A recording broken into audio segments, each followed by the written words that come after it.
അപ്പോൾ ഇന്നൊരു കുക്കിംഗ് വ്ലോഗാണ് കേട്ടോ. വീട്ടിൽ 3 ഏത്തപ്പഴം ഇരുന്നപ്പോൾ അത് വെച്ചെന്ന് ഈ റെസിപ്പി ഒന്ന് ഉണ്ടാക്കി നോക്കാമെന്ന് വിചാരിച്ചു കേട്ടോ. അപ്പം നിങ്ങളോടത് ഷെയർ ചെയ്യാമെന്ന് വിചാരിച്ചു. നല്ല ടേസ്റ്റ് ഉണ്ടായിരുന്നു കേട്ടോ. അതുകൊണ്ടാണ് ഈ വീഡിയോ എടുക്കുന്നത്. നമ്മൾ നെയ്യൊന്ന് ചൂടാക്കിയിട്ട് അതിലേക്ക് ഈ ഏത്തപ്പഴം അരിഞ്ഞത് നമ്മൾ ചേർത്ത് കൊടുക്കുന്നുണ്ട്. അത് നന്നായിട്ടൊന്ന് വഴന്ന് വരുമ്പോഴത്തേക്കും നമുക്കതിലേക്ക് ശർക്കര ചേർത്ത് കൊടുക്കാം കേട്ടോ.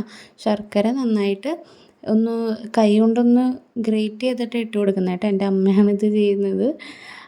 നന്നായിട്ടൊന്ന് ഗ്രേറ്റ് ചെയ്ത് ഇട്ട് കൊടുക്കാം.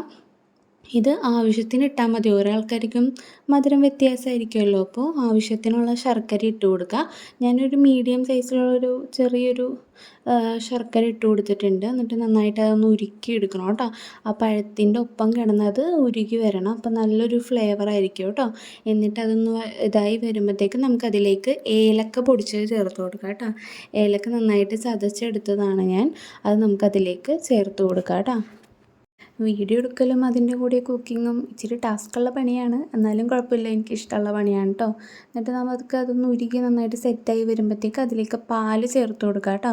ഞാനൊരു കപ്പ് പാലാണ് ചേർത്ത് കൊടുത്തിരിക്കുന്നത്. ഒരു കപ്പ് എന്ന് പറയുമ്പോൾ അത് അത്യാവശ്യം വലിയ കപ്പാണ് കേട്ടോ. വീട്ടിലെ വലിയ കപ്പാണ്. പിന്നെ ഇതിലേക്ക് ഞാൻ പാക്കറ്റ് പാലാണ് ഇപ്പോൾ യൂസ് ചെയ്തിരിക്കുന്നത്. നിങ്ങൾക്ക് തേങ്ങാപ്പാൽ ഉപയോഗിക്കുന്നതായിരിക്കും കുറച്ചുകൂടി നല്ലത് കേട്ടോ. അതായിരിക്കും നല്ല ടേസ്റ്റ് കൂടുതലായിരിക്കും. എന്നിട്ട് നമുക്കതൊന്ന് നന്നായിട്ട് കുറുക്കിയെടുക്കാം കേട്ടോ. ഇതേ കുറുക്കി ഈ ഒരു പരിവാവണം. കുറച്ചുകൂടി നമുക്കൊന്ന് കുറുക്കിയെടുക്കാം. എന്നിട്ട് അതിലേക്ക് അണ്ടിപ്പരിപ്പ് ചേർത്ത് കൊടുക്കുന്നുണ്ട്. അത് ഞാൻ വറുത്തിട്ടില്ല കേട്ടോ. എനിക്ക് ഇങ്ങനെ കഴിക്കുന്നതാണ് കുറച്ചുകൂടി ഇഷ്ടം. അതുകൊണ്ട് നമ്മൾ വറക്കാതെയാണ് ഇടുന്നത്. നിങ്ങൾക്ക് വറുത്തിട്ട് ഇടാവുന്നതാണ് കേട്ടോ. അതാണ് നല്ലതെങ്കിൽ എല്ലാവർക്കും ഇഷ്ടമുള്ള ഓരോ ആൾക്കാർക്ക് ഓരോ ടൈപ്പ് ഉണ്ടാവുമല്ലോ. അപ്പോൾ നിങ്ങൾക്ക് അത് വേണമെങ്കിൽ വറുത്തിട്ട് ഇടാവുന്നതാണ് കേട്ടോ. അതാണ് കുറച്ചും കൂടി നല്ലതെന്ന് എനിക്ക് തോന്നുന്നു. പക്ഷേ എനിക്കിഷ്ടം ഇങ്ങനെ കഴിക്കുന്നതാണ്. അതുകൊണ്ടാണ് ഞാൻ നേരിട്ടത് കേട്ടോ. അപ്പം നമ്മുടെ പ്രഥമൻ ഇവിടെ റെഡി ആയിട്ടുണ്ട്. പഴം പ്രഥമൻ കേട്ടോ. ലാസ്റ്റ് എല്ലാം കഴിഞ്ഞ് നമ്മൾ ഗ്യാസ് ഓഫ് ചെയ്തപ്പോൾ കുറച്ച് നെയ്യും കൂടി ഒന്ന് മുകളിലിട്ടിട്ട് ഒന്ന് ജസ്റ്റ് മിക്സ് ചെയ്ത് കൊടുക്കുന്നുണ്ട് കേട്ടോ. അപ്പോൾ ഒരു പ്രത്യേക ടേസ്റ്റ് ഉണ്ടാവും കേട്ടോ അങ്ങനെ ചെയ്താൽ.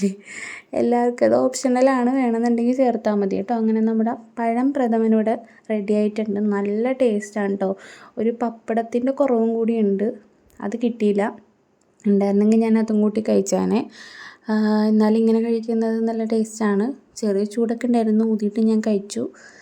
കൊള്ളാം, നല്ല ടേസ്റ്റായിരുന്നു ഗൈസ്. വിചാരിച്ചാലും നന്നായിട്ട് വന്നിട്ടുണ്ട്. അപ്പോൾ എല്ലാവരും ഇത് വീട്ടിൽ ട്രൈ ചെയ്ത് നോക്കുക. അപ്പോൾ ബൈ.